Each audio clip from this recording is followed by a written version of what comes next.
आजको खान्जी चाहिँ खाकुतोको है। यो चाहिँ इन्टरनेटतिर एकदमै युज हुने शब्द हो। तपाईँहरूले टिकटकतिर यताउता गऱ्यो भने पनि विज्ञापनमा खाकुतोकु यो खान्जी लेखेको हुन्छ है। यो भनेको एक्विजिसन गर्नु अथवा पोजेसन भनेको प्राप्त गर्नुहोस्, केही हासिल गर्नुहोस् भनेर विज्ञापनतिर आइरहने शब्द हो है। यो चाहिँ N2 N1 लेभलतिरको होला। अब यसमा धेरै रेडिकल छ क्या। यो दुईटैको कुनियमी चाहिँ एरु है, एरु।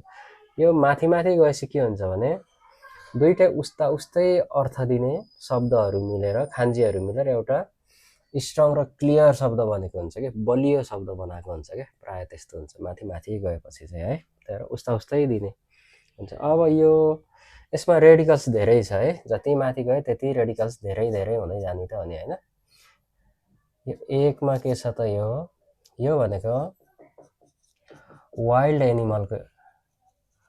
एनिमल अथवा स्पेसली यो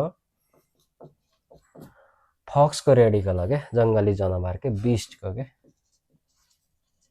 बिस्ट भनेको कस्तो त जङ्गली जनावर जो एक्लै बस्न मन पराउँछ क्या, समूहभन्दा छुट्टिएर, जुन स्ट्रङ हुन्छ नि एक्लै बाँदर टाइपको। अथवा रेस्लिङमा ब्रक लेसनर भन्ने सम्झे हुन्छ, बिस्ट भनेको एक्लै बस्न रुचाउने जनावर है। माथि के छ त, माथि ग्रासको रेडिकल छ है। यसले घाँसपात अथवा प्लान्ट जनाउँछ हैन, सानसानो घाँसपातहरू। अनि फेरि यो रेडिकल्स एकदमै इम्पोर्टेन्ट है। यसले त यति खान्जी बनाउँछ नि यसले। यो भनेको चाहिँ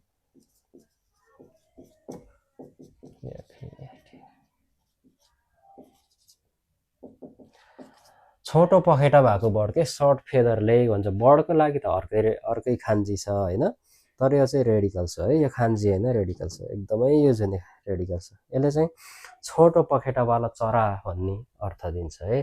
अर्को यो पनि बहुतै युज हुने रेडिकल्स है। यो पनि हातको रेडिकल्स है, यो ह्यान्डको। एक्लै आयो भने चाहिँ यो चाहिँ माताको खान्जी है। फेरि माता एगेन, एजी एगेन भन्छौँ नि हामी, एजिएआइएन एगेन है। माताको खान्जी हो है, यो माताको खान्जी हो। कहिलेकाहीँ यो एगेनकै मिनिङ पनि दिन्छ यसले, कहिलेकाहीँ चाहिँ, तर प्राय बढी चाहिँ यसले हातको दिन्छ है, हातको रेडिकल्स दिन्छ। अब यसमा के छ त, यसमा बुझ्न पर्ने यहाँ चाहिँ के छ त, अब माथि माथि गएपछि N2 तिर गएपछि चाहिँ एउटा यो खान्जी पनि हैन, रेडिकल पनि हैन कि। अब यो तीनटा मिलेर चाहिँ एउटा अर्थ दिने मेन इलिमेन्ट बन्छ क्या है। यसको यो तीनटै मिलेर यसको अर्थ मात्रै हुन्छ क्या। यसको अर्थ भनेको सेज भनेको लखेट्नु अथवा पिछा गर्नु भन्ने अर्थ दिन्छ क्या। अब यो तीनटा मिलेर के त, घाँसमा चरालाई चाहिँ लखटिरहेको क्या मान्छेले। सायद पहिला के त हन्टिङ गर्दाखेरि चरा लखटेको भन्ने अर्थ होला पहिला, ओरिजिनल्ली चाहिँ है, लखटेको अर्थ दिन्छ। अब के गर्यो त, यहाँ त मान्छेले लखटे थियो, त्यही भएर भेटे थिएन, लखट्नु मात्रै भएको थियो।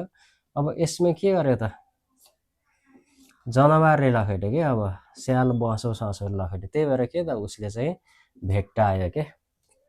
त्यही भएर एरु भनेको प्राप्त गर्यो कि उसले है। यसरी यो एउटा खान्जी चाहिँ कसरी सम्झिन्छ अब यो एरुको खान्जी। BEAST, wild beast,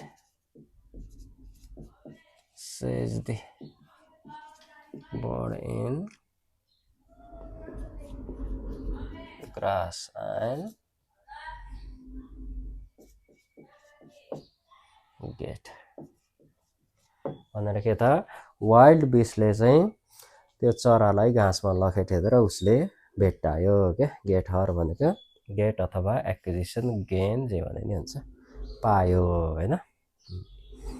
अब अर्को एरु पनि छ, यसलाई पनि टुक्राइहाल्नुपर्छ है। यसमा पनि 1 2 3 4 चारवटा रेडिकल्स मिलेर बनेको छ है।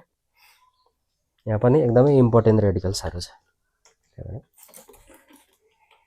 अब यो टुक्राउन चाहिँ यसरी टुक्राउन चाहिँ एकैचोटि N3 N4 बाट सुरु गरेर यो खान्जी यसरी टुक्राउन सकिँदैन कि है, एकदमै समय लाग्छ।